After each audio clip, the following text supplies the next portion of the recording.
அரசு வந்து ஒரு 3 விஷயம் பண்ணுறோம்னா எதை பண்ணி நீங்கள் நினைக்கிறீங்க? 3 விஷயம்னா மக்களுக்கு என்ன செய்கிறாங்க, மக்களுக்கு இந்த மழை டைம் இப்போ வந்து பருவமழை வருது. அதுக்கு முன்னெச்சரிக்கை என்ன பண்ணுறாங்கன்னு தெரியல. ஒன்றுமே அங்கங்கே பள்ளம் நோண்டி வச்சுக்கிறாங்க. எல்லாம் அப்படியே வண்டி போகிறதுக்கு ரொம்ப கஷ்டமாக இருக்குது. டீனர்லாம் ரொம்ப டீனர் ஃபுல்லாக ரொம்ப மோசமாக இருக்குது. எப்போ இதெல்லாம் முடிப்பாங்கன்னு தெரியல. அவ்வளோதான். அது நீங்கள் எப்படி சொல்கிறீங்க? முதல்வர் ஸ்டாலின் வந்து 3 விதமான உத்தரவு போட்டிருக்காரு. அது எந்த மாதிரியான உத்தரவு நீங்கள் நினைக்கிறீங்க? 3 மணி நேரம் உத்தரவு போடுகிறாருன்னா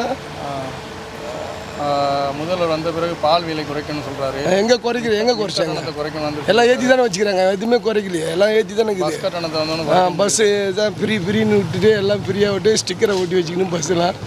எல்லாம் அவங்கவுங்க அதான் யார் வந்தாலும் அப்படியே அவங்க கஷ்டத்தான் பண்ணுறேன். அவங்க ஏழைங்க தான் இருக்கிறாங்க. பணக்காரன் தான் இருக்கிறான். இதில் நடுத்தர மக்கள் தான் நம்ம மாதிரி இதேமாரி வியாபாரம் பண்ணின்னு அவசரப்பட்டுக்கிறோம். அவ்வளோதான். என்ன 3 விதமான இதுனா எது சொன்னீங்க? இந்த மழை நீர் வடிகால், மழை நீர் வடிகை, மழை வரக்கு முன்னாடி சரி பண்ணணும். மரமான சரி பண்ண முடியாது. என்ன பண்ண போகிறாங்க தெரியல. எல்லாம் அங்கங்கே பள்ளம் குழியமாக தான் இருக்குது. எல்லாம் ரெடி பண்ணிட்டேன் வந்து நாங்கள் 3 வருஷத்தில் எல்லாம் முடிச்சிட்டேன்னு சொல்கிறாங்க. என்னத்தை முடிச்சாங்க? ஒன்றும் முடியல. எல்லாம் முடிச்சிட்டேன்னு சொல்கிறாங்க. ஏதோ அது மேலே நடந்துக்குது. நாங்கள் மண் எங்கள் விதியை பார்த்துன்னுக்குறோம். ஏதோ பொசிஷன் கிடக்கிறோம். என்ன பண்ணுறது? இவங்களை இன்னும் நம்ம தமிழ் மக்கள் எவ்வளோ முன்னுக்கு வரணும். எல்லாமே ஒன்றும் எதுவுமே இல்லை. என்ன இப்போ இந்த பஸ் ஸ்டாண்டு பாருங்கள். இது ஒரு 4 வருஷமாக நானும் பார்த்துன்னுக்கிறேன். அந்த பஸ் ஸ்டாண்டு அந்த பஸ்ஸு ஊந்து அடுத்த டம்முன்னு சத்தம் கேட்குது. நாங்கள் பஸ் ஸ்டாண்டில் ஒரு சின்ன வயசுலேருந்து வியாபாரம் பண்ணிக்கிறோம். அந்த ஒரு காங்கிரீட் போடல ஒரு இதுவும் பண்ண மாட்டாங்க. இது மாதிரிலாம் பண்ணி வீணாக ஆகுது செலவு. மக்களுக்கு செஞ்சால் ஒரு என்ன மக்களுக்கு செய்கிறாங்க, ஒரு நல்லதும் செய்ய மாட்டாங்க மக்களுக்கு. பஸ்ஸுக்கு மக்கள் சௌரியமாக பண்ணியிருக்காங்க. புதிய என்ன பண்ணிக்கிறாங்க, கட்டணம் அதிகமாக தான் வருது. அந்த பஸ்ஸில் போய் பாருங்கள் எவ்வளோ வேலை கேட்குறாங்க. அதில் யார் போகிறது? யாருமே கலையே தான் போகுது வண்டி. எல்லாம் ஓசில் பஸ்ஸில் எல்லாம் பொம்பளைங்களாம் சாதா வண்டியில் தான் ஏற்றி போகிறாங்க. ஃப்ரீயான்னு சொல்லிட்டு. ஃப்ரீ எதுக்கு விடணும்? ஃப்ரீ போடக்கூடாதுங்க. படிப்பு ஃப்ரீயாக கொடு, மருத்துவம் ஃப்ரீயாக கொடு. மக்களுக்கு இந்த இலவச அரிசின்னு சொல்லிட்டு என்னது இலவச எல்லாம் புழு தான் அரிசி போடுறாங்க. பருப்பு இது 6 மாதமாக பருப்பே கிடையாது. இப்போ தான் இதை போட்டுக்கிறாங்க. அது மாதிரி எல்லாம் பண்ணலாம். நடப்பா இது இப்போ அவங்க ஒரு பில்டிங் கட்டுறாங்க, ஹாஸ்பிட்டல் கட்டுறாங்க. இது மினி ஹாஸ்பிட்டலு, இந்த ஹாஸ்பிட்டலு. அதெல்லாம் மக்களுக்கு என்ன தெரியுது? கண்மாப்பேட்டை பாதி மடக்கிட்டாங்க. சுடுகாடே கிடையாது. இனிமேல் சுடுகாடே இருக்காது பிள்ளைக்கு. நாய்க்கு இருக்கிற செல்வாக்கும் மனிதனுக்கு இல்லை. நாய்க்கு சுடுகாடு இருக்குதுங்க. நாய்க்கு வந்து 20,000 30,000 கொடுத்து பதிக்கிறாங்க. அதுக்கு மனுஷனுக்கு ஒரு இது இன்னும் போக மினி மினி ஏன் இப்போ அந்த ஆர்ச்சி வந்து இருக்கிற கட்டிக்கிறாங்களா? அந்த மினி இதை வந்து நல்லா பண்ணலாம். இல்லை நல்லா அம்மா ஹோட்டலெலாம் இப்போ எவ்வளோ நல்லா சாப்பிடுனாங்க ஏழை மக்கள். இப்போ எல்லாம் ஒன்று மூடின்னு கிடக்குது. எல்லாம் எதுவுமே ஒன்றும் இல்லை. ஏன்னா எல்லாம் முடிச்சிட்டேன்னு சொல்கிறாங்க. இவங்க வந்தால் இதை பண்ணுறாங்க, இவங்க பண்ணுறதெல்லாம் நிறுத்துறாங்க. இவங்க வந்தால் அவங்க பண்ணுறதெல்லாம் நிறுத்துறாங்க. மாற்றி நடக்குது. அவ்வளோதான். நம்ம என்ன பண்ண முடியும்? மக்கள் தான் என்ன பண்ணுறது? மக்கள் தான் திண்டாடுறாங்க. இப்போ அதில் இப்போ பணக்காரன் இருந்துன்னுக்கிறான். இந்த நடுத்தர மக்கள் தான் இந்த எப்படி வியாபாரம் பண்ணி ஒன்றும் இல்லை, கூட்டம் இல்லை. இதில் நாங்கள் வந்து 18 வயசுலேருந்து நாங்கள் இந்த தொழிலில் வியாபாரம் பண்ணிக்கிறோம். அப்போ டீனர் ஒரு மாதிரி அப்போ எங்கே இருக்குமோ கடை எங்கே இருந்தால் அங்கே தான் வருவாங்க வியாபாரம். இப்போ எங்கே வியாபாரம் ஆகுது? ஒரு 2,000 ரூபாய்க்கு சம்பாதிக்க முடியல வருமானம். அந்த மாதிரி பிள்ளைங்களை எப்படி பார்க்க, நாங்கள் படிக்க வைக்கிறது எப்படி பண்ணுறோம், அப்படியே ஓடின்னு இருக்காது. அவ்வளோதான்.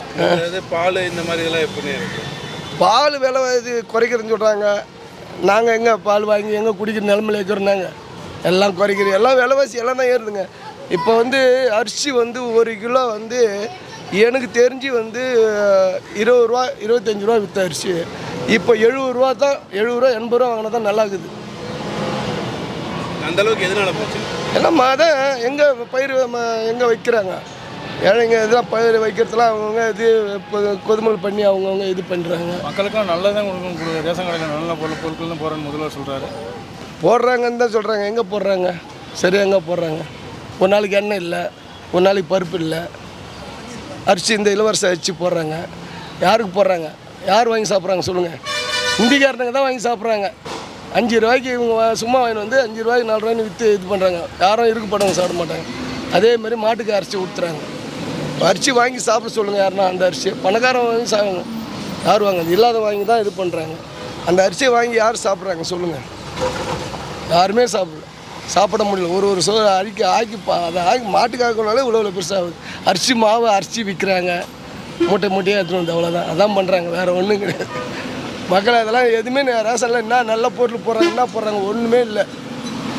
ஆனால் பேச்சு நாங்கள் அது பண்ணுறோம் இது பண்ணுறோன்னு சொல்கிறாங்க, ஒன்றுமே இல்லை. அவ்வளோதான். உங்களுக்கு அந்த 1000 ரூபாய் பண்ணணும் வேணும். எதுங்க 1000 ரூபா கொடுக்கணும்? எதுக்கு கொடுக்கணும் 1000 ரூபா? உழைக்கிறாங்க, அவங்க உழைக்கிறாங்க. நீ என்ன பண்ணணும்? படிப்பை இலவசமாக கூடிய மக்களுக்கு பணம் கட்டாத. கவர்மெண்ட் ஸ்கூலு கவர்மெண்ட் தரம் படுத்து. கவர்மெண்ட் இப்போ தனியார் ஸ்கூலு வந்து 40,000 50,000 1 லட்சம் கேட்குறாங்க. எங்கே போகிறது நாங்கள் படிக்கிறது? இப்போ நாங்கள் தமிழ் இங்கிலீஷ் மீடியம் படிக்க வச்சுட்டு இப்போ தமிழ் இதில் கவர்மெண்ட் ஸ்கூலில் போட்டு வச்சுக்கிறோம். எங்கே 12வதுக்கு எங்கே கட்டுறது? பாதி போனால் எவ்வளோ நம்ம சம்பாரித்து இதுமாரி பண்ண முடியும்? அதே எல்லாம் இந்த கவர்மெண்ட் ஸ்கூலில் நல்லா தரம்படுத்தி இந்த இங்கிலீஷு இப்போ இந்திக்காரனை வெள்ளைக்காரனை ஓட்டினாங்க, இப்போ இந்திக்காரன் வந்துட்டான் உள்ள. எல்லா தொழிலும் எல்லா இதுலேயும் ஹோட்டலில் இருந்து எல்லா இதுலேயும் இந்திக்காரன் தான். இப்போ நம்ம தமிழ் ஆளுங்க எங்கே இருக்கிறானுங்களே தெரில. எல்லாம் இன்னும் கொஞ்சம் போனால் இந்திக்காரங்க தான் வந்துடுவாங்க நம்மளுக்கு. எல்லாம் தமிழ் ஆளுங்க. 1000 ரூபா கொடுக்காம என்ன பண்ணலாம்னு நினைக்கிறீங்க? 1000 ரூபா கொடுக்காம என்ன விஷயம் பண்ணலாம்னு நினைக்கிறீங்க? 1000 ரூபா கொடுக்கறதோட மக்களுக்கு நல்ல ஒரு மருத்துவம் ஹாஸ்பிட்டல் நல்லா போனால் மரியாதை. ஹாஸ்பிட்டலில் எந்த ஒரு இப்போ நான் என் பையனுக்கு மஞ்சக்காம்பில் போனேன், ஜிஎஸ்சி கேட்குறேங்க. ஒரு சரி இங்கே ரத்த டெஸ்ட் எடுங்க, அங்கே போய் எடுங்க. ஒரு மஞ்சக்காம்பில் வந்தது, அது என்னன்னு டீட்டெயிலாக சொல்ல முடியல. எல்லாம் பசங்க குழந்தைங்க சின்ன சின்ன பசங்க காலேஜ் படிக்கிற பசங்களை போட்டு வச்சுட்டு நாங்கள் ஒரு மஞ்சக்காம்பில் என்னான்னு தெரியாமல் அப்போ தனியார் ஹாஸ்பிட்டலில் போய் பார்த்தோம். அது வேணாண்டா இப்போ இன்னும் முத்தி போட கவர்மெண்ட் ஹாஸ்பிட்டல் அப்படி இருக்குது. ஒரு டீட்டெயிலாக ஒன்று சொல்ல என்ன தான் அந்த நோய் மஞ்சக்காம்பில் வெளியே ரத்த டெஸ்ட் எடுத்து எல்லாத்தையும் பார்த்தாச்சு. அங்கே போய் பார்த்துட்டு இங்கே போய் பாருங்கள், அங்கே போய் எடுங்க அந்த ரத்த இந்த வெளியில் எடுத்த ரத்த டெஸ்ட்டு இது கிடையாதா? அப்போ உள்ளே எடுக்கணுமா ரத்த டெஸ்ட்டு? எந்த 6-7 தடவை எடுத்தாச்சு உள்ளே. அப்பயும் என்ன நோயின்னு அந்த மஞ்சக்காம்பில் என்ன அது இருக்குதா இல்லையான்னு ஒன்றுமே சொல்லலை. அப்புறம் தனியார் ஹாஸ்பிட்டலில் போய் பார்த்து அப்புறம் மஞ்சக்காம்பில் பார்த்து முடித்து ரெடி பண்ணோம். அது மாதிரி இருக்குது. என்ன பண்ணுறது? அது மாதிரி ஹாஸ்பிட்டலில் தரோம் நல்லா உயர்த்துட்டாங்கன்னு யாருங்க உயர்த்துறாங்க? எதுவுமே இல்லை, எதுவுமே சரி கிடையாது. ஹாஸ்பிட்டலில் வந்து ஒரு கொஞ்சம் போனாங்கன்னா கொஞ்சம் சில பேர் நல்லா இருக்கிறாங்க. அதில் முக்கால்வாசி பேர் இந்த கட்சி பேரை சொல்லி துண்டுறாங்க, நிறைய பேர் இருக்கிறாங்க. கட்சி பேரை சொல்லி துண்டுறவனுங்க. இந்த கட்சி இருக்கிறோம், அந்த கட்சியில் இருக்கிறோம் எவனுமே இது மதிக்கக்கூடாது. அவனுக்கு கட்சிக்காரன்னு சொன்னான்னா அந்த உள்ளே சேர்க்கக்கூடாது. கட்சிக்காரனா நீ பொதுமக்கள் அவ்வளோதான். கட்சிக்காரனுங்க பற்றி கட்சிக்காரனுங்க 4 வீடு 5 வீடு கடைக்காரன் இங்கே கடை வச்சுக்க. இப்போ இதே எவ்வளோ பேர் கடை வச்சுக்கின்னு அதை வாங்கி தூங்க நினைக்கிறாங்க.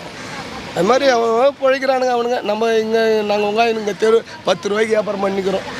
ஒரு 10 ரூபா அவ்வளோதான். என்ன பண்ண முடியுது? அவ்வளோதான்.